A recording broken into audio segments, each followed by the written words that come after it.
बिहार चुनाव में पीएम मोदी को मां की गाली दी गई, उनकी स्वर्गीय मां का एआई वीडियो बनाया गया। नतीजा, एनडीए ने सारे पुराने रिकॉर्ड तोड़कर ऐतिहासिक जीत दर्ज कर ली। लेकिन कांग्रेस ने जो नया कांड किया उसे कैसे डिफेंड किया जाए, उसका कोई नया रास्ता कांग्रेस को भी नहीं सूझ रहा होगा।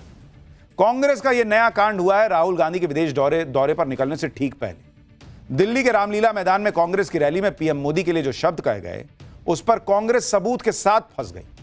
कांग्रेस की रैली में कांग्रेस के पदाधिकारियों ने देश के प्रधानमंत्री के लिए मोदी तेरी कब्र खुदेगी जैसे आपत्तिजनक स्लोगन लगाए। संसद का सत्र चल रहा है तो बीजेपी ने इसे बड़ा मुद्दा बना लिया। लोकसभा में नेता विपक्ष राहुल गांधी तो 5 दिन के लिए जर्मनी चल दिए। ऐसे में सोनिया गांधी और मल्लिकार्जुन खड़गे से माफी की मांग संसद के अंदर उठ गई कि भाई प्रधानमंत्री उनके कब्र खोदने की नारे लग रहे हैं। कांग्रेस का हाल देखिए, अपनी गलती मानने के बजाय उसके बड़े नेता बचाव कर रहे हैं, वही अजब गजब तर्क दे रहे हैं। कहा जा रहा है कि कांग्रेस की रैली जबरदस्त रही इसलिए बीजेपी ड्रामा कर रही है। नारे किसने दिए उन्हें नहीं पता। आज पाठशाला में कांग्रेस के इस नए कांड का चैप्टर भी आपको देखना चाहिए, लेकिन पहले जो हुआ है, जो हंगामा मचा संसद में, उसकी एक झलक देखिए।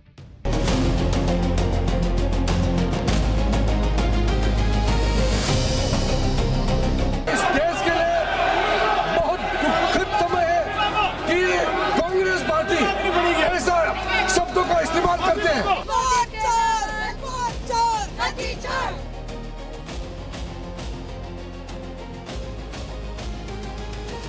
मैं तो पिछले 20-22 साल से बड़ी वैरायटी की गालियां खा चुका हूं।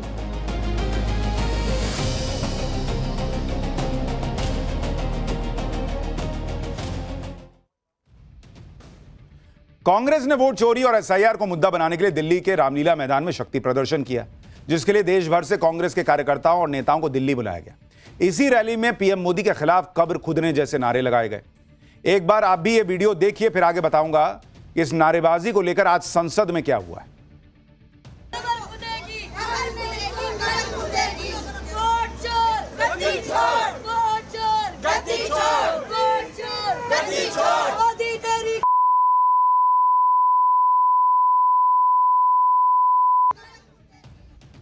मोदी तेरी कब्र खुदेगी, आज नहीं तो कल खुदेगी, ये नारे लग रहे हैं। बताइए, अपनी रैली में प्रधानमंत्री के अपमान पर कांग्रेस माफी मांग लेती तो शायद मामला तूल न पकड़ता, लेकिन कांग्रेस गलती मानेगी। आज बीजेपी ने कांग्रेस की रैली में प्रधानमंत्री के अपमान का मुद्दा संसद में उठा दिया। लोकसभा और राज्यसभा में गजब हंगामा मच गया। बीजेपी ने कांग्रेस संसदीय समिति के अध्यक्ष सोनिया गांधी और कांग्रेस के नेता राहुल गांधी से सदन के पटल पर देश से माफी मांगने की बात की। सुनिए क्या हुआ है। कल कांग्रेस के रैली में प्रधानमंत्री मोदी जी का कब्र खोदने के लिए बात कहा गया है। ये इस देश के लिए बहुत दुखद समय है कि कांग्रेस पार्टी ऐसा शब्दों का इस्तेमाल करते हैं और सारे कांग्रेस पार्टी पूरे का पूरे नेतृत्व उस रैली में मौजूद थे और प्रधानमंत्री मोदी जी का कब्र खोदने के लिए इन्होंने नारा लगाया। इस देश के लिए इससे शर्मनाक, इससे ज्यादा दुर्भाग्यपूर्ण कोई चीज नहीं हो सकता है। कांग्रेस के नेतृत्व माफी मांगना चाहिए, इस सदन के माध्यम से देश से माफी मांगना चाहिए। ये तरीके के नारे कांग्रेस पार्टी के सोच और मानसिकता को दर्शाता है। आप ये भी देखिए कि जब जब पीएम मोदी का अपमान होता है, सफाई में कांग्रेस का अक्सर एक ही पैटर्न दिखता है। जैसे बिहार चुनाव के दौरान जब इंडी के चुनावी मंच से पीएम मोदी को मां की गाली पड़ी, उस वक्त भी कांग्रेस के बड़े नेताओं ने यह कहकर पल्ला झाड़ लिया कि गाली देते वक्त पार्टी का कोई नेता थोड़ी मौजूद था वहां पे। अब जब दिल्ली के रामलीला मैदान में हुई रैली में पीएम मोदी की कब्र खुदने की बात कही गई, पीएम मोदी का अपमान हुआ, तो यहां भी कांग्रेस के बड़े नेता उसी पुराने पैटर्न पर सफाई दे रहे हैं। प्रियंका वाड्रा कह रही कि मंच से किसी ने तो कुछ नहीं कहा, अपमान करने वाले कौन थे पता नहीं। वेणुगोपाल कह रहे हैं कि इसी तरह की भाषा का इस्तेमाल कांग्रेस की परंपरा नहीं है। प्रियंका वाड्रा को सुनिए एक बार। तो हम लोग आपस में बात कर रहे थे कि किसने कहा ये सब, हमें तो मालूम ही नहीं है। हमें मंच पे तो बिल्कुल ऐसा नहीं हुआ। फिर पता चला कि पब्लिक में किसी ने इंटरव्यू दिया, पब्लिक में कोई कह रहा है, कोई कार्यकर्ता है या कौन है, किसी को मालूम भी नहीं है कौन है, उनको खुद नहीं मालूम कौन है, तो सदन में उठा क्यों रहे हैं। प्रियंका वाड्रा एक बात नहीं समझ रही है। सही बात है, उनको नहीं पता होगा कि कौन कार्यकर्ता है, लेकिन प्रॉब्लम की जड़ यह है कि राहुल गांधी जिस तरीके से तू तड़ाक करके बात करते हैं पीएम मोदी के लिए, आम कार्यकर्ताओं को लगने लग गया है कि नरेंद्र मोदी को जितना गाली देंगे ना, लगता है टॉप लीडरशिप खुश हो। उस चक्कर में यह कांड हो रहे हैं। आप जानती हैं, आपके किसी परिचित ने कर दिया, यह नहीं कहा जा रहा है, लेकिन यह कांग्रेस का कल्चर बन गया है कि ऐसे तू तड़ाक और ऐसी भाषा कि नीचे जाते जाते वो वोट चोर गद्दी छोड़ और मोदी तेरी कब्र खुदेगी हो जाता है। पीएम मोदी की कब्र खोदने का मंसूबा पालने वाली महिला ब्रिगेड को भले ही प्रियंका वाड्रा पहचानने से इनकार कर रही, लेकिन यह कांग्रेस की रैली में आई कोई आम समर्थक या कार्यकर्ता नहीं थी, यह कांग्रेस संगठन में चुनी हुई पदाधिकारी हैं। इसमें से एक का नाम मंजुलता मीणा है, जो जयपुर शहर में महिला कांग्रेस की अध्यक्ष हैं। मोदी तेरी कब्र खुदेगी नारा लगाने वाली दूसरी महिला का नाम सुनीता पवार है, यह जयपुर शहर में महिला कांग्रेस की सहसचिव है। और तीसरी महिला का नाम सोनी बेगम है, जो जयपुर शहर में महिला कांग्रेस की ब्लॉक अध्यक्ष है। जब इन महिलाओं से सवाल किया गया कि क्या देश के प्रधानमंत्री के खिलाफ कब्र खोदने का नारा बोलना सही है, तो सुनिए कैसे इनमें से एक महिला तो दो टूक कह दी कि उन्हें ना तो पीएम मोदी के लिए लगाए नारों का पछतावा है, ना ही कोई मलाल है। प्रियंका वाड्रा और कांग्रेस के दूसरे नेताओं को यह सुनना चाहिए, सुनिए जरा। लता मीणा है और मैं जिला अध्यक्ष हूँ जयपुर शहर महिला कांग्रेस से। और मंत्री के बारे में आपने क्या बोला कि मोदी तेरी कब्र खुदेगी? देखो वो तो आज आपने देखा ही होगा जनता में कितना आक्रोश है वोट चोरी को लेकर। आपने मोदी के लिए क्या? मोदी के लिए तो मैंने ये कहा था भाई, मोदी आप अपने बयान पे कायम है? कायम है।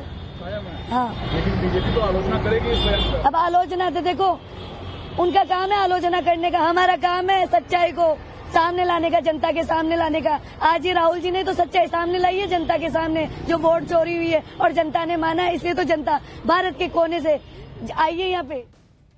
देख रहे हैं, कोई अफसोस नहीं कि नरेंद्र मोदी के मरने की बातें कर रहे हैं, कब्र खोदने की बात, कोई अफसोस नहीं भाई। मैं कह ना रहा हूं, इन लोगों को मैसेज ये चला गया है कि मोदी को जितनी गाली देंगे ऊपर खुशी होगी, क्योंकि ऊपर वाले खुद तू तड़ाक कर रहे हैं।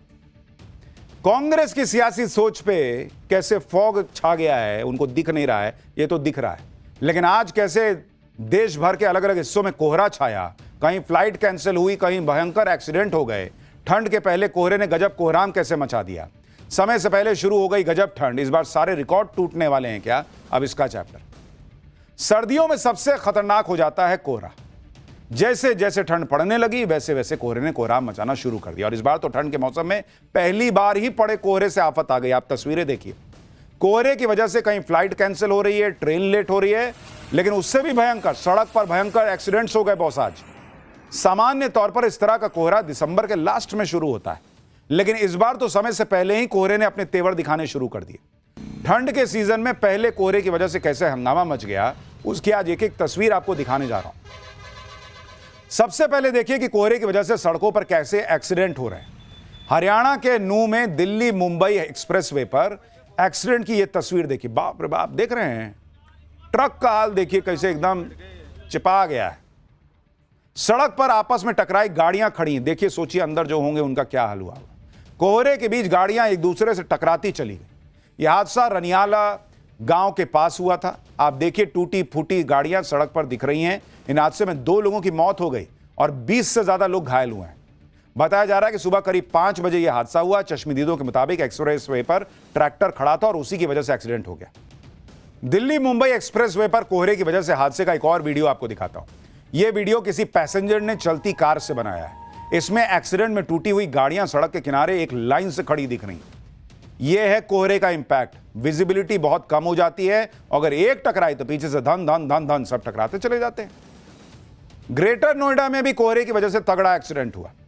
ईस्टर्न पेरिफेरल एक्सप्रेसवे पर गलगोटिया यूनिवर्सिटी के पास 2 हादसे हुए।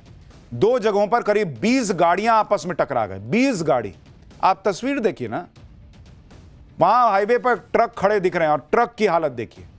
अब सोचिए कि जो गाड़ियां इन ट्रकों से टकराई हुई होंगी उनका क्या हाल हुआ होगा। एक्सीडेंट में कई लोग घायल हुए हैं जिनको अस्पताल ले जाना पड़ा है। इसी तरह से यूपी के हापुड़ में भी भयंकर एक्सीडेंट हुआ। हापुड़ में भी एक्सीडेंट की वजह से वजह जो है वो कोहरा ही था। घने कोहरे की वजह से नेशनल हाईवे 9 पर निजामपुर बाईपास के पास 7 गाड़ियां एक दूसरे से टकरा गई। इसमें एक मोटरसाइकिल भी शामिल है। ये सभी गाड़ियां मुरादाबाद से दिल्ली की तरफ आ रही थी। एक्सीडेंट में 4 लोगों को चोट आई है और उन्हें अस्पताल भेज दिया गया। यूपी के अनवारपुर के पास भी कोहरे की वजह से सड़क हादसा हुआ। यहां भी एक के बाद एक गाड़ियां टकराती चली गई और कोहरे में एक्सीडेंट का सेम पैटर्न हर जगह दिख रहा है। एक टकराई तो पीछे वाली सब टकराती चली जाती है। इसलिए कोहरे के समय जो है थोड़ा डिस्टेंस बना के चलिए और स्पीड कम रखिए। फ्लाइट भाई कई कैंसिल हो गई, ट्रेनें लेट चल रही हैं।